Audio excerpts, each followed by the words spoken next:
Hello friends, welcome to my YouTube channel. तो आज हम लोग पढ़ने वाले हैं बीए फर्स्ट ईयर का एक छोटा सा टॉपिक जिसका नाम है चार्टर एक्ट 1813। तो चार्टर एक्ट 1813 शुरू करने से पहले हम ये देखेंगे कि चार्टर एक्ट क्या होता है। उसके बाद हम थोड़ी सी हिस्ट्री देखेंगे अपने टॉपिक से पहले, ठीक है। तो स्टार्ट करते हैं, उससे हमें समझने में बहुत ज़्यादा आसानी होगी और हमें डरना नहीं पड़ेगा। तो स्टार्ट करते हैं। तो चार्टर एक्ट क्या है? चार्टर एक्ट क्या है, ठीक है। तो चार्टर एक्ट कुछ नहीं, बस एक सीरीज़ ऑफ लॉ, मतलब लॉ की एक सीरीज़ होती थी, राइट। लॉ की एक सीरीज़, ठीक। और ये जो पास की जाती थी वो ब्रिटिश गवर्नमेंट के द्वारा पास की जाती थी। ये जो ब्रिटिश गवर्नमेंट है, वो पास करती थी इन लॉ की सीरीज़ को, ठीक। लॉ की सीरीज़ को ये ब्रिटिश गवर्नमेंट पास करती थी। क्यों पास करती थी? To regulate the affairs of East India Company. अगर आपने हिस्ट्री पढ़ी है, थोड़ी सी भी पढ़ी है पहले, तो आपने ईस्ट इंडिया कंपनी का नाम तो कम से कम सुना ही होगा। तो ये जो इंग्लैंड की जो कंपनी है, ये जो ईस्ट इंडिया कंपनी है, ये इंग्लैंड की कंपनी थी, ठीक है, मतलब ब्रिटिश की कंपनी थी। तो ये जो ब्रिटिश गवर्नमेंट है वो इसकी जो अफेयर्स हैं उसको नियंत्रण में, to regulate the affairs of East India Company, उसको नियंत्रण में रखने के लिए कि इसके अंदर क्या काम हो रहा है, ठीक है। तो ये लॉ पास करती थी कि ये जो काम हो वो अच्छे से चले, कुछ भी उल्टा सीधा कोई काम ना कर सकेंगे। तो इसको ये रेगुलेट करते थे, मतलब नियंत्रण में रखने के लिए ये सीरीज़ पास करते थे लॉ की, ठीक है। और ये जो सीरीज़ थी, मतलब इसमें ये जो लॉ थे, ठीक है, ये जो एक्ट्स होते थे, एक्ट्स पास किए जाते थे हर 20 साल पर। जैसे कि हम चार्टर एक्ट 1813 पढ़ रहे हैं, ठीक है। तो हर 20 साल पर, जैसे अब इसकी 20 ईयर्स बाद क्या होगा, 1813 में फिर एक सीरीज़ आई, ऐसे करके इसके आगे भी आई, ऐसे मतलब 20 ईयर्स का डिफरेंस होता था इन सीरीज़ के बीच में, ठीक। अब चलिए अब देखते हैं अपना जो टॉपिक है, उससे पहले की थोड़ी सी हिस्ट्री जो समझेंगे तो बहुत अच्छा लगेगा, और उसके बाद जो हमारा मेन टॉपिक होगा वो समझने में तो बहुत आसानी होगी। सो स्टार्ट करते हैं। सो ये है हमारा यूरोपियन कंट्रीज़ हैं ये, ठीक है। ये हमारे बड़े सारे यूरोपियन कंट्रीज़ है। यूरोपियन कंट्रीज़ मतलब जो यूरोप है वहाँ की कंट्रीज़। जैसे एशिया की एक कंट्री, इंडिया जो है वो एशिया की कंट्री है, ठीक है। वैसे यूरोप में जैसे इंग्लैंड आ गया, फ्रांस आ गया, रशिया आ गया, ये सारी यूरोपियन कंट्रीज़ है, यूरोप की कंट्रीज़ है ये रही, ठीक है। ये रही, हमने ये एक पार्ट ले लिया यूरोपियन कंट्रीज़ का। ये है हमारा फ्रांस, जो कि एक यूरोप की कंट्री है, ठीक। ये रहा हमारा, सॉरी, इंग्लैंड,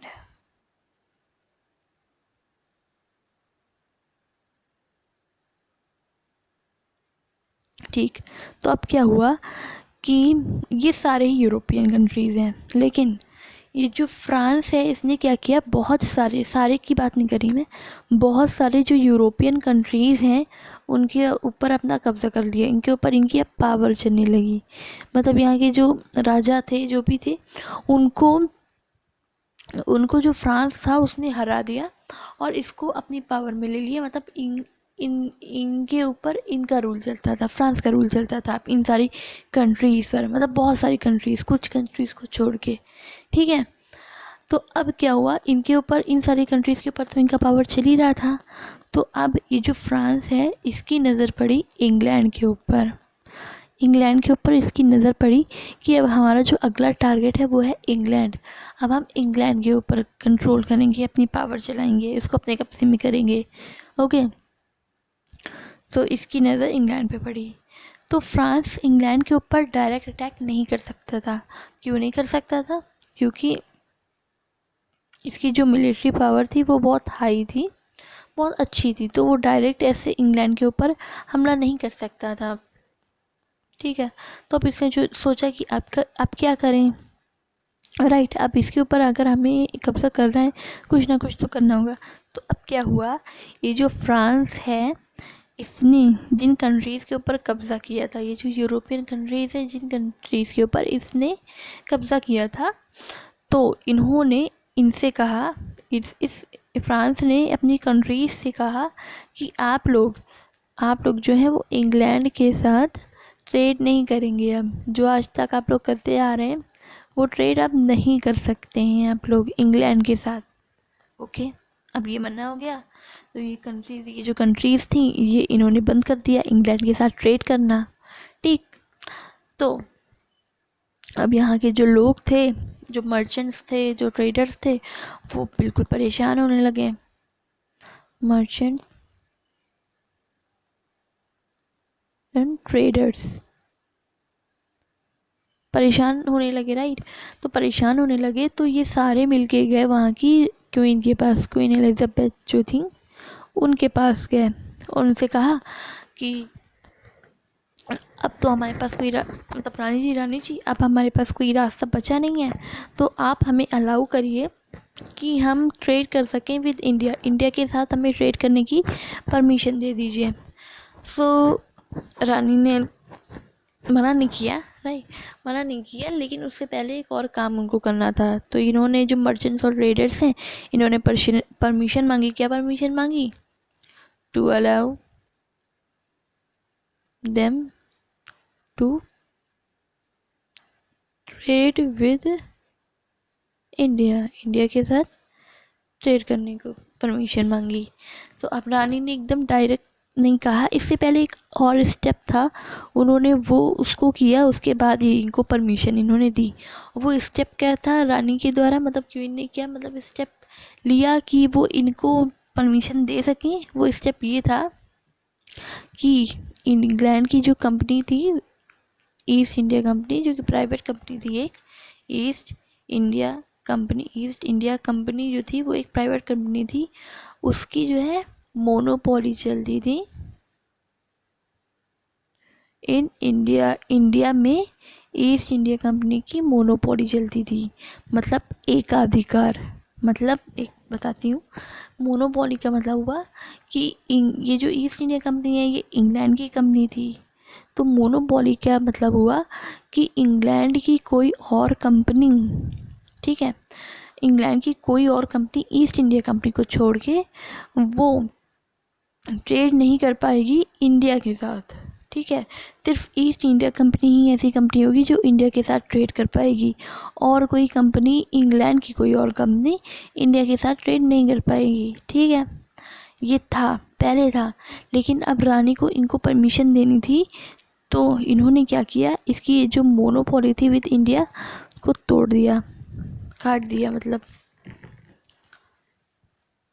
उसको हटा दिया, मोनोपोली को हटा दिया। बस 2-3 चीज़ों को ऐसा छोड़ दिया कि उसकी मोनोपोली बनी रहेगी इंडिया के साथ। मतलब उन चीज़ों का जो ट्रेड होगा वो सिर्फ ईस्ट इंडिया कंपनी ही करेगी इंडिया के साथ। वो कौन कौन सा ट्रेड था, मतलब था, तो वो था T, opium and trade with China.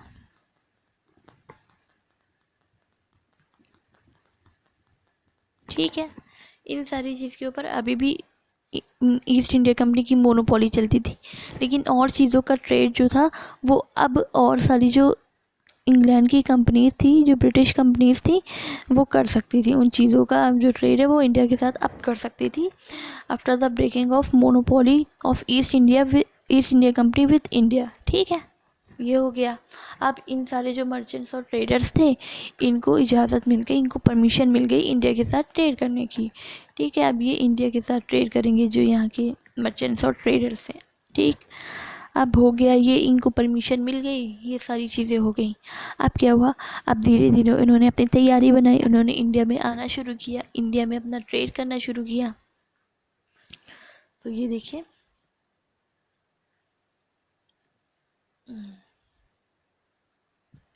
हाँ, मैनी ब्रिटिशर्स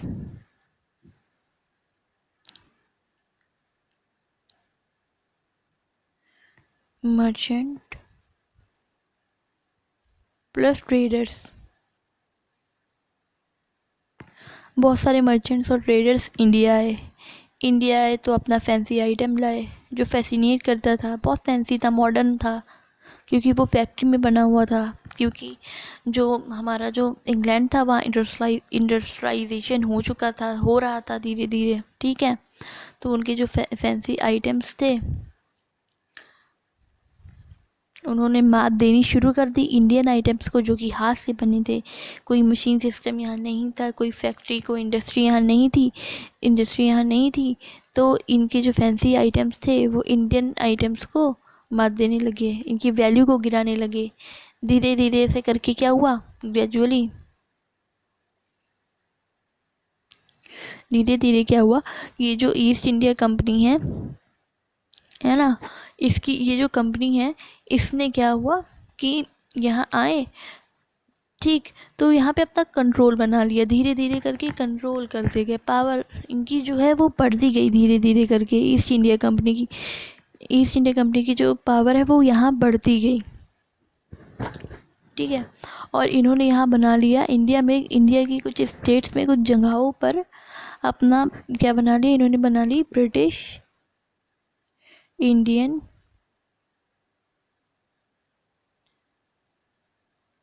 टेरिटरीज, इन्होंने बना ली अपनी ब्रिटिश इंडियन टेरिटरीज़। अब ये ब्रिटिश इंडियन टेरिटरीज़ क्या होता है, मतलब ऐसी कुछ जगह जहाँ पे उनका कंट्रोल बहुत ज़्यादा हो और उनके अंडर में काम होने लगे, मतलब उनके अंडर में उस वक्त फिर काम होना शुरू होने लगा, क्योंकि इनका जो आइटम था इन्होंने मात दी थी। तो धीरे धीरे कुछ कुछ चीज़ें हुई और धीरे धीरे इन्होंने बना ली अपनी ब्रिटिश इंडियन टेरिटरी। इनके अंदर अब ये जो 3-4 जो जगहें हैं वो अब आने लगी, इनके कंट्रोल में हो गई। Okay, so British Indian territories का क्या मतलब हुआ कि provinces under the control of supervision of East India company. East India company यहाँ पे हम बार बार नाम क्यों ले रहे हैं, क्योंकि वो इन सारे मर्चेंट्स और ट्रेडर्स के आने के बाद भी जो ईस्ट इंडिया कंपनी थी वो सबसे बड़ी कंट्री थी इंडिया की, मतलब इंग्लैंड की जो सबसे बड़ी कंट्री थी, और जिसके अंदर उसने अपना जो वो है पकड़ थी वो बनाई थी। इसलिए हम बार बार ईस्ट इंडिया कंपनी की बात कर रहे हैं यहाँ पर। ओके, अब वो कौन कौन से स्टेट से या फिर कौन कौन सी जगहें थी जहाँ पर उसने इनिशियली अपना जो कंट्रोल है वो करना शुरू किया ईस्ट इंडिया कंपनी में। वो पहला था, मतलब वो 3 तो हैं, वो हैं बॉम्बे, मद्रास, मद्रास एंड बंगाल। इन जगहों पर धीरे धीरे अपना जो कंट्रोल है वो बहुत ज़्यादा कर लिया ईस्ट इंडिया कंपनी ने, ठीक है।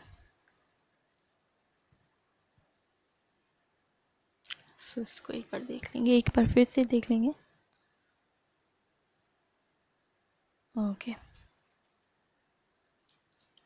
सो अभी तक क्या होता था कि जो ब्रिटिश गवर्नमेंट है वो इंडिया के जो अफेयर्स होते थे उसमें वो ज़्यादा इंटरफेयर नहीं करते थे, ठीक है। जो ईस्ट इंडिया कंपनी है वही चीज़ों को चलाती थी इंडिया में, ज़्यादातर जो चीज़ें थी। ब्रिटिश गवर्नमेंट वो इंडिया के अफेयर्स में कोई भी इंटरफेयर नहीं करती थी। लेकिन अब धीरे धीरे क्या हुआ कि जब ब्रिटिश की जो कंपनी थी, माना प्राइवेट थी, लेकिन जो ब्रिटिश की कंपनी थी उसने जब धीरे धीरे अपना कंट्रोल बनाने लगी तो उसके अंदर ब्रिटिश गवर्नमेंट ने भी इंटरफेयर करना शुरू कर दिया, ठीक है। ये चीज़ें तो चलिए हमारी हिस्ट्री हो गई, अलग हो गई। अब हमारा जो मेन टॉपिक है हम उस पे आएंगे कि इंडिया में जो एजुकेशन, ब्रिटिश एजुकेशन सिस्टम है वो कैसे आना शुरू हुई। तो चलिए स्टार्ट करते हैं। तो ये चार्ल्स ग्रैंट जो थे, इनको कहा जाता है the father of modern education in India. मतलब इंडिया में जो मॉडर्न एजुकेशन आई वो इनकी ही वजह से आई, द फादर ऑफ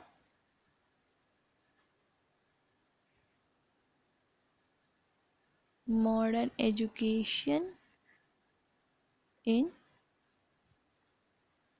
इंडिया, ठीक है। और ये थे कौन, ये एक ऑफिसर थे ऑफ ईस्ट इंडिया कंपनी के, ये ईस्ट इंडिया कंपनी के ऑफिसर थे।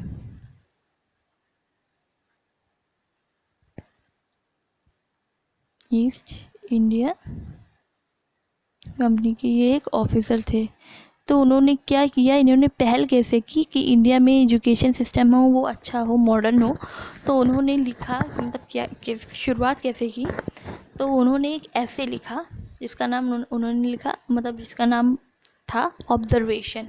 जो उन्होंने ऐसे लिखा उसका क्या नाम था, ऑब्जर्वेशन।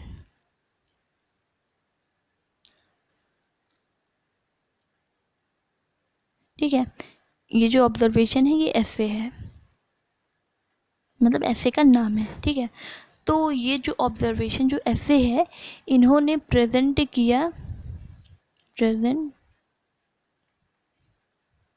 किया ब्रिटिश पार्लियामेंट के सामने। इन्होंने अपना ये जो ऐसे है उसको प्रेजेंट किया ब्रिटिश पार्लियामेंट, पूरा नहीं लिखेंगे, ब्रिटिश पार्लियामेंट के सामने इन्होंने अपना जो ऐसे है वो प्रेजेंट किया। और उन्होंने सजेशन दिया था, मतलब उस ऐसे में उन्होंने सजेशन क्या दिया था वो देखते हैं। तो उन्होंने सजेशन दिया कि चेंज द इंडियन एजुकेशन, मतलब इंडिया की जो एजुकेशन है उसमें थोड़ा हमें चेंज लाना चाहिए।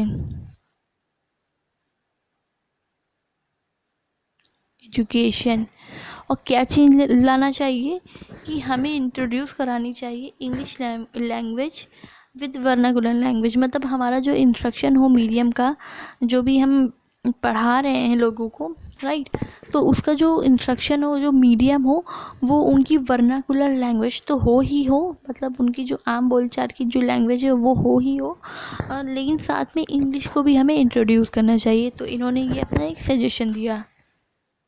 चेंज क्या था कि इंग्लिश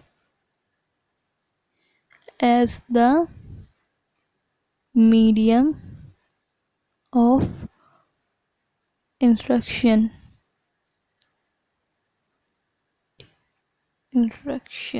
विद वर्नाकुलर लैंग्वेज,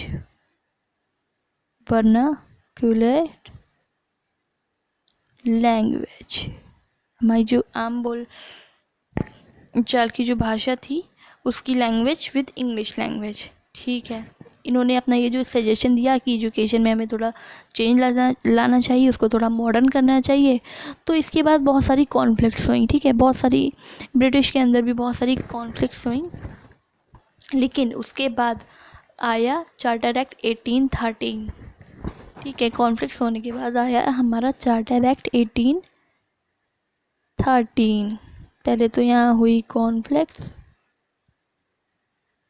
उसके बारे में नहीं जानना है हमें, और फिर आया हमारा चार्टर एक्ट 1813। अब जो मेन पॉइंट थे, वैसे तो चार्टर एक्ट 1813 में बहुत सारी जो चीज़ें हैं उनके बारे में बात की गई है, लेकिन हम इस चैप्टर में बात जो करेंगे वो डेवलपमेंट ऑफ एजुकेशन से रिलेटेड ही करेंगे, और सारी चीज़ों को हमें नहीं छूना है। ठीक है,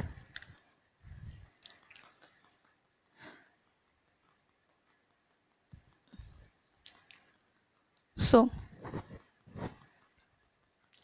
main tenets of charter act 1813, जो मेन बातें थी चार्टर एक्ट 1813 की, वो क्या थी, तो वो थी ये कि जो ईस्ट इंडिया कंपनी, जो इंडिया की सबसे बड़ी कंपनी थी उस वक्त की, उसको देने होंगे, मतलब ब्रिटिश गवर्नमेंट ने ईस्ट इंडिया कंपनी से कहा कि अब आप जो हैं इंडिया में हैं, आप वहाँ कमा रहे हैं, प्रॉफिट है, आपको प्रॉफिट ले रहे हैं आप।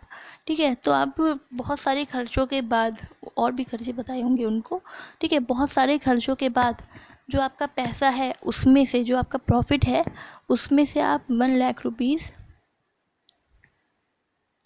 जो है, आप 1,00,000 रुपए अलग कर देंगे फॉर एजुकेशन के लिए, आप उसको अलग निकाल के रख देंगे। किसकी एजुकेशन के लिए, इंडिया के लोगों की एजुकेशन के लिए। ठीक है, 1,00,000 रुपए आप अलग निकाल के रख देंगे इंडिया की एजुकेशन के लिए, इंडिया के जो लोग हैं उनकी एजुकेशन के लिए 1,00,000 रुपए अलग उठा के रख देंगे।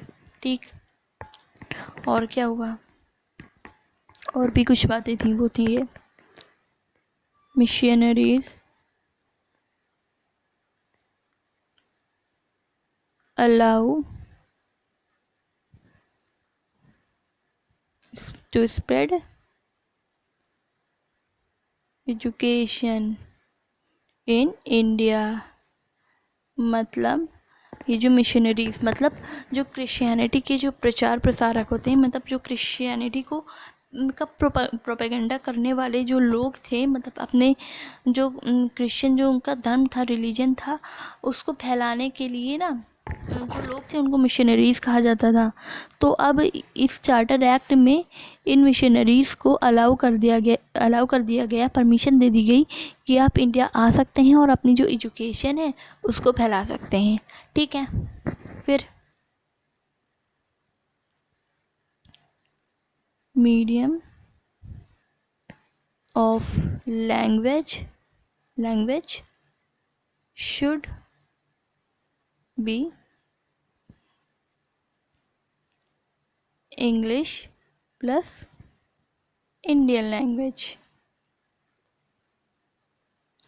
मतलब जो मीडियम ऑफ लैंग्वेज होगी, मतलब जिस लैंग्वेज में एजुकेशन दी जाएगी वो इंग्लिश, जो कि इंग्लिश और इंडियन लैंग्वेज दोनों होगी, मतलब वर्नाकुलर लैंग्वेज जो है वो दोनों होनी चाहिए। ठीक है, जैसा कि चार्ल्स ग्रांट ने हमें सजेशन दिया था, राइट। जैसा कि इन्होंने सजेशन दिया तो वही बात यहाँ पे की गई कि जो मीडियम ऑफ इंस्ट्रक्शन होंगे फॉर एजुकेशन वो इंग्लिश प्लस इंडियन लैंग्वेज जो थी वो होंगी। ओके, आगे जो पॉइंट है वो है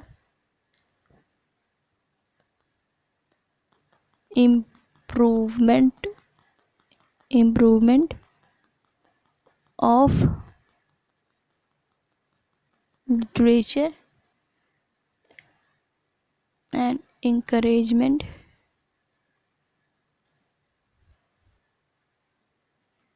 of scholars of native of India. ठीक है, इसमें कहा गया कि जो इंडिया के जो स्कॉलर्स हैं उनके लोगों को एजुकेट किया जाएगा, इनको इंकरेज किया जाएगा एजुकेशन लेने के लिए, नेटिव्स ऑफ इंडिया। ठीक है, ये बातें कहीं, ये जो नेटिव इंडिया है, नेटिव ऑफ इंडिया, यहाँ पे ये जो हमारा, ठीक है एक मिनट, ये जो लास्ट पॉइंट है वो हम देख लेंगे, उसके बाद थोड़ी बातें करेंगे। इंट्रोडक्शन, ठीक है, ये इंट्रोडक्शन लिखा हुआ है, स्पेलिंग गलत होगी तो sorry. Introduction and promotion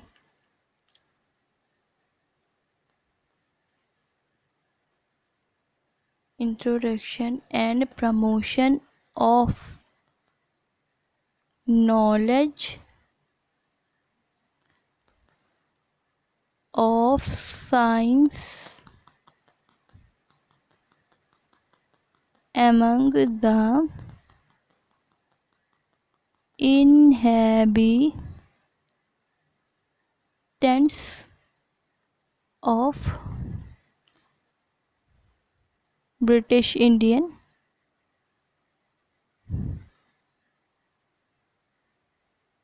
territories।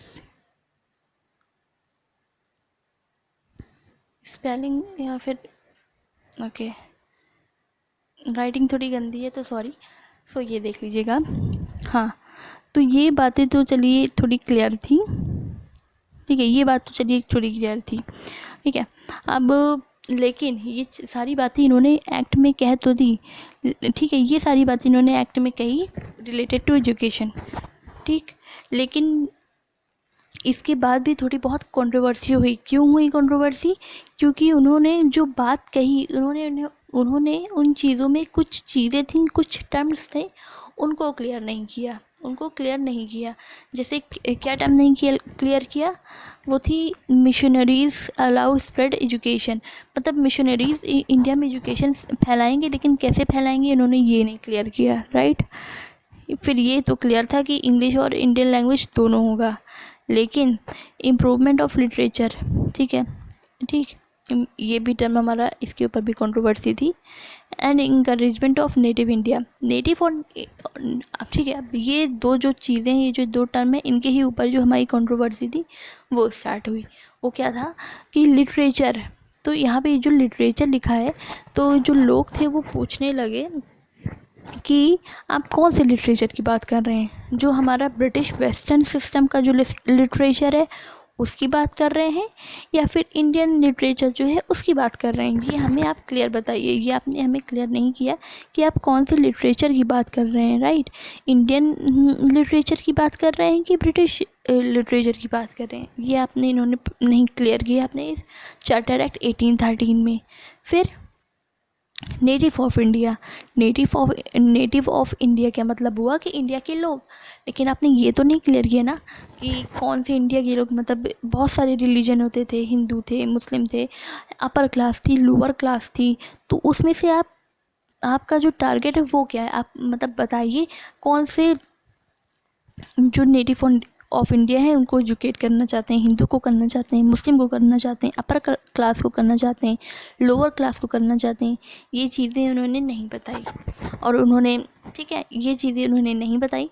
और लास्ट जो पॉइंट था हमारा वो था क्या कि ये इन्हेंसमेंट ऑफ साइंस नॉलेज को बढ़ाना चाहते थे इंडिया में, अपनी जो ब्रिटिश इंडियन टेरिटरीज थी उनके अंदर प्रमोशन करना चाहते थे साइंस का। मतलब ये कहना चाह रहे थे जो हमारा जो साइंस नहीं, हमारे जो नॉलेज है वो, इन्होंने डायरेक्टली तो नहीं कहा, लेकिन वो ऐसा कहना चाह रहे थे कि हमारा जो सिस्टम है वो इतना अच्छा नहीं है जैसा कि इनका वेस्टर्न सिस्टम है। ठीक है, ये सारी बातें हमने पढ़ी हैं। अगला जो हमारा टॉपिक होगा वो होगा चार्टर एक्ट 1833। उसके अंदर ये जो कंट्रोवर्सीज है इनके बारे में बात की जाएगी और इनका जो सल्यूशन है वो दिया जाएगा। सो हमारा जो टॉपिक है, चैप्टर नहीं, हमारा जो टॉपिक है वो कंप्लीट हो गया।